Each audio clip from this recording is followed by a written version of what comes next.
جو روزانہ مختلف پولیس اسٹیشن سے فون آتی ہے کہ آپ کا بچہ ہمارے پاس ہے اور اتنے پیسے بھیجیں، فون نمبر بھی ساتھ آتا ہے، تو یہ دن بدن یہ کرائم بڑھ رہا ہے، اس کے لیے ہماری پی ٹی اے اور ہماری حکومت کیا کر رہی ہے؟ جی یہ فون کوئی تھریٹنگ فون بھی آتے ہیں، اس طرح کا بڑا ایک نیا سلسلہ چلا۔ جی ڈاکٹر طارق فضل چودھری صاحب۔ جی بہت شکریہ جناب اسپیکر۔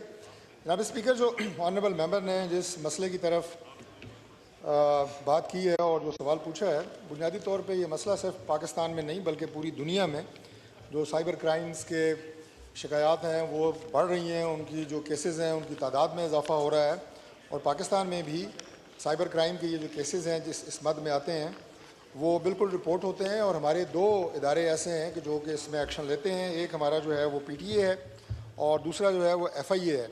ایف آئی اے کے پاس براہ راست جو شکایت جاتی ہے بعض اوقات پولیس کے ذریعے، اور ہمارا جو سائبر کرائم ونگ ہے وہ ان کو ٹیک اپ کرتا ہے، اور اس کے بعد جو سائٹس ایسی ہیں جن کے ذریعے اس طرح کے فراڈ ہوتے ہیں وہ پی ٹی اے کے ذریعے بند کرائی جاتی ہیں۔ ہمارے پاس وہ اکوپمنٹ اور گیجٹس موجود ہیں اور ٹیکنالوجی موجود ہے جن کی مدد سے ہم ان سائٹس کو بلاک کر دیتے ہیں۔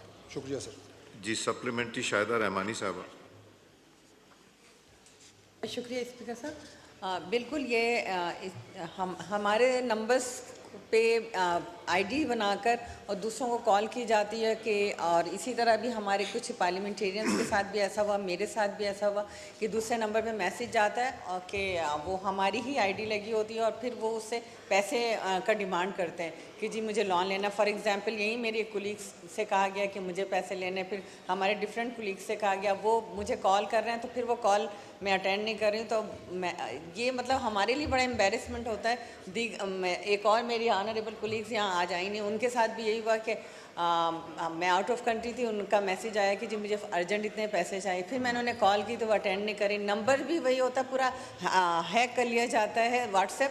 تو یہ ہم سب کے لیے میں سمجھتی ہوں یہ جو ہے، اور اچھا جب اس پہ شکایت کی جاتی ہے ایف آئی اے میں یا دیگر تو اس پہ کوئی بھی نوٹس نہیں لیتا ہے۔ جی ڈاکٹر طارق فضل صاحب۔ سر آنریبل ممبر نے جس طرح بات کی ہے، دیکھیں اس میں کیونکہ جیسے میں نے پہلے کہا کہ سائبر کرائم ونگ ہمارا اس پہ کام کر رہا ہے، لیکن ہم اس کے ساتھ ساتھ سوشل میڈیا کے ذریعے اور الیکٹرانک اور پرنٹ میڈیا کے ذریعے پبلک میں اویئرنیس بھی دے رہے ہیں لوگوں کو کہ اس طرح کی جو کالز ہوتی ہیں ان میں بغیر آپ اس کی تصدیق کیے بغیر، جیسے خود اپنے سوال میں انہوں نے بتایا کہ جن واقعات کا ذکر کیا کہ بغیر تصدیق کے کسی بھی ایسے اکاؤنٹ میں رقم ٹرانسفر نہ کی جائے، کیونکہ نارملی ہوتا یہ ہے کہ جو واٹس ایپ اکاؤنٹس ہیں انہیں ہیک کیا جاتا ہے، کوئی ایک آپ کو ان نون میسیج آئے گا، کوئی آپ کو فائل یا ڈیٹا بھیجا جائے گا، آپ اس کو اگر کھولیں گے تو واٹس ایپ آپ کا ہیک کر لیا جاتا ہے، اور اس کے بعد اس واٹس ایپ سے باقاعدہ میسیج جو ہیں جتنے نمبر اس میں فیڈ ہوتے ہیں انہیں بھیجے جاتے ہیں کہ فلاں اکاؤنٹ میں پیسے ٹرانسفر کریں۔ لیکن اگر آپ کال کریں گے تو ڈیفینیٹلی جس بندے نے ہیک کیا ہوتا ہے وہ کال پہ آپ کو جواب نہیں دے گا۔ تو سب سے پہلا ٹیسٹ اس طرح کی فراڈ سے بچنے کے لیے یہ ہے کہ آپ تصدیق کیے بغیر، بات کیے بغیر، کوئی بھی آپ کو آپ کا قریب ترین عزیز ہو، دوست ہو، ساتھی ہو، فیملی کا کوئی بندہ ہو، اسے بات کیے بغیر، کنفرمیشن کے بغیر پیسے ٹرانسفر نہ کیے جائیں۔ اس کی پراپر اویئرنیس ہم پیدا کر رہے ہیں، اور باقی ہمارے جو ادارے ہیں وہ بڑی مستعدی سے کام کر رہے ہیں۔ ابھی سر نیشنل سائبر کرائم ایجنسی جو ہے وہ ابھی چند دن پہلے ہی پرائم منسٹر صاحب کی خصوصی ہدایت پہ اس کا قیام عمل میں آیا ہے تاکہ انڈیپینڈنٹلی اس طرح کے تمام کیسز کی روک تھام کی جائے اور جو لوگ اس میں ملوث ہیں انہیں پکڑا جائے۔ Thank you. جی سپلیمنٹری عبد القادر پٹیل صاحب۔ Thank you sir. سر جس طرح وزیر صاحب نے فرمایا کہ national cyber crime agency national cyber crime agency جس کا انہوں نے کہا کہ ابھی دعا کے لیے اچھا ٹھیک ہے قیام ہوا ہے۔ سر گزشتہ کچھ دنوں سے میں اسی سلسلے میں ایک سب کمیٹی کو کنوین کر رہا تھا، یہ بڑا مشہور کیس تھا ارمغان والا جو۔ سر میں صرف اتنا پوچھنا چاہوں گا وزیر موصوف سے، جو میرا تجربہ ہے اس کی 2-3 میٹنگز میں کر چکا ہوں، ہمیں 60 سے اوپر لیپ ٹاپ اس میں ایف آئی اے نے برآمد کی ہیں، 60 سے زیادہ ہے۔ سر 2 مہینے ہو گئے، ہمارے سائبر کرائم کے ماہرین کا یہ حال ہے کہ آج 2 مہینے تک ان کو لیپ ٹاپ ابھی تک ان سے کھلتے ہی نہیں ہے کہ اس میں ہے کیا ہے اور کیا نہیں۔ سر میں صرف اتنا کہنا چاہوں گا اور سوال بھی میرا یہ ہوگا کہ دیکھیں اس وقت جو ہے وہ کرائم، سائبر کرائم جو ہے وہ لیڈ کر رہا ہے ادر کرائمز کو. یہ دوسرے جو جرم ہیں ان کا تو ہمارے پاس ٹریڈیشنلی طریقہ کار ہیں، پولیس ہے جی ٹھیک ہے FIR ہو گئی سزا، لیکن سائبر کرائم جتنا سوفسٹیکیٹڈ کرائم ہے اس سطح کے ہمارے پاس ماہرین بالکل بھی نہیں.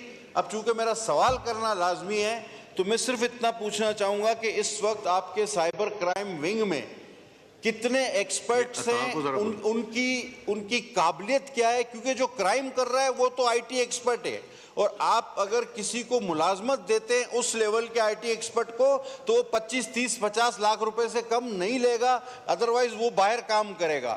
تو ہمارے اس جو تنخواہ کا وہ ہے معیار، جو ہماری تنخواہیں ہیں FIA کی، اس میں آپ اس سطح کے سائبر کرائم کے ایکسپرٹ کو، IT ایکسپرٹ کو کیسے لائیں گے؟ تو یہ یونٹ آپ کیسے کھڑا کریں گے؟ جی ڈاکٹر طارق. سر FIA کو جو ہمارا سائبر کرائم ونگ ہے وہ بڑا ایفیشینٹلی کام کرتا رہا ہے اور کر رہا ہے، اور مزید جیسے میں نے کہا چونکہ یہ بڑے ٹیکنیکل اور بڑے یہ وائٹ کالر کرائمز ہیں اور ان کی سینسٹیوٹی کو اور ان کی کمپلیکسٹی کو دیکھتے ہوئے ہم بھی اپنا ریسورس بھی بڑھا رہے ہیں، اپنی جو ہماری سکلز ہیں وہ بھی بڑھا رہے ہیں، اور اسی کے لیے نیشنل سائبر کرائم ایجنسی جو ہے وہ تشکیل دی گئی ہے، اور اس کے لیے بھرپور کوشش ہم کر رہے ہیں کہ زیادہ سے زیادہ جدید ترین ٹیکنالوجی اور جدید ترین جو ہے وہ گیجٹریز اس میں ایڈ کی جائیں، اور کر رہے ہیں. لیکن جو خاص ایک ایونٹ کا ذکر کیا آنریبل ممبر نے، سر گزارش یہ ہے کہ جو انٹرنیشنل انجنز ہیں جیسے گوگل ہے، جیسے آپ کا جی میل ہے، اگر ان کی کوئی ای میلز ہیں تو ان کے سرٹن پروٹوکولز ہیں، اگر وہ آپ کو الاؤ نہیں کرتے کہ آپ ڈائریکٹ ان تک گھس جائیں ان کی ڈومین میں، ان سے کوئی اجازت لینی پڑتی ہے، صرف وہ انٹرنیشنل پروٹوکولز اور انٹرنیشنل جو ان کی اپنے ایک بائی لاز ہیں ان کو دیکھتے ہوئے. تو باقی انشاءاللہ جن اسپیسیفک کیس کا انہوں نے ذکر کیا ہے، جو کنسرنڈ اتھارٹیز ہیں، میں ان تک بھی یہ بات آپ کی پہنچاؤں گا انشاءاللہ. جی نیکسٹ کوشچن عالیہ کامران صاحبہ. جی سر، کوشچن نمبر 61. آنسر بھی ٹیکن ایز ریڈ سپلیمنٹری. جی سر، میں نے اس سوال کے 61 کا. جی سر، اس میں سے یہ ہے کہ بلوچستان کے اس کے لیے چیلنجز تو ہیں ہمیں کافی سارے، وہاں کی ٹرین، وہاں کی آبادی، اس میں ایجوکیشن اور یہ سب کچھ. وہاں پہ بینکس جو ہیں اس کے لیے ان کے وہاں پہ جو کاؤنٹر پارٹس ہیں وہ بھی کافی کم ہیں سر. تو وہاں پہ ڈسٹریبیوشن کے لیے تھوڑے بہت مسائل ہیں ہمارے، لیکن وہاں کی جغرافیکل وہ ہے سوشیو، اس کے لیے بھی مسائل آ رہے تھے. لیکن وہاں پہ 157 جو ہے انہوں نے ڈائنامک رجسٹریشن سینٹرز بنائے ہیں DRCs، اور اس کے تحت یہ سارے جو ہے ڈسٹریبیوشن ہو رہی ہے سر. اس کو ہم نے تحصیل لیول پہ بھی وہاں پہ، اور اکارڈنگلی اس کو وہاں پہ آپ کو 25 ہم نے وہاں پہ موبائل یونٹس دیے، جس میں سے 18 پیورلی بلوچستان کے لیے دیے گئے ہیں. اس سے آگے BISP کے اس میں سر انہوں نے پوچھا ہے کہ وہاں جو خواتین ہیں اس میں جو ایگزسٹنگ ممبرز تھے اس میں کیا ایڈیشن ہوئی ہے جن کو ریلیف وغیرہ پہنچا گیا بلوچستان میں؟ سر یہ کویشچن یہاں پہ اوریجنل کویشچن میں یہ نہیں پوچھا گیا سر. نہیں بٹ اس سے ریلیٹڈ. جی عالیہ صاحبہ. سر